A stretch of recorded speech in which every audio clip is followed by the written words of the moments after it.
name is Ajibola Tajudeen, but you can call me Keeme, and you're watching Conversations with Keeme, a show where we ask stuff and we do stuff. Today we have an amazing friend of New Paradigm Theater with us today. His name is Scott Bryce, here with me, sitting to my right. He is an Emmy-nominated, what did you get nominated for? I was nominated twice for Best Actor Emmy nomination for As the World Turns. And what shows did you perform in? I performed in, all sorts of stuff. I've probably done like 55 different television shows. I'm an actor, director, producer, writer, but I'm working as an actor since 1980s. So what's been your most recent show? My most recent show, Chicago PD. I shot that in October. That aired, I think, in November. But that was a great episode. Yeah. Scott here was our director of our first show here at NPT, Oliver, where I played the title role. And you were great, man. You were amazing. We were very blessed to have you. Thank you. You were an amazing actor. Director and actor, to be honest. As an actor and growing up in a family of entertainment, how was that? How was it growing up in a family? Well, I'm 4 generations in the business. So I think in a lot of ways I've seen the business change a lot. It's in the midst of a revolution now, but my parents got involved with like early television. Yeah. And so I grew up with like the heyday of TV starting is how my parents were making their money. So I don't know, when you're growing up as a kid, it's just sort of, it was normal. It's just, see, my dad had a job. Okay. And your mom?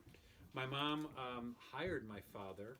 My mother founded the Greenwich Mews Playhouse, and then she hired my father to play Creon, and then they fell in love, and then my father went on to do Broadway shows, and my mother was on the Today Show for a long time, and then she was also a casting director and a producer. Speaking of childhood, what was your worst chore that you did as a child? Worst chore? I guess I hated raking leaves. I hated mowing the lawn, like that kind of stuff. Cleaning the pool, I think that was like the worst thing when we had a pool. So what was one of your favorite actors to work with as a director?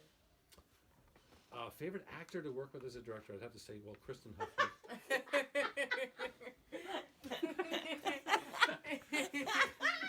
I met Kristen because I cast her to play Sybil Ludington's mother in a PBS movie about Sybil Ludington, who's a young heroine from the Revolutionary War.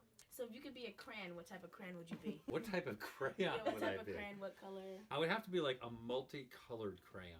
Why is that? Because I wouldn't want to be stuck doing one thing. That's one of the coolest things about show business and being an actor is that how many jobs have I done?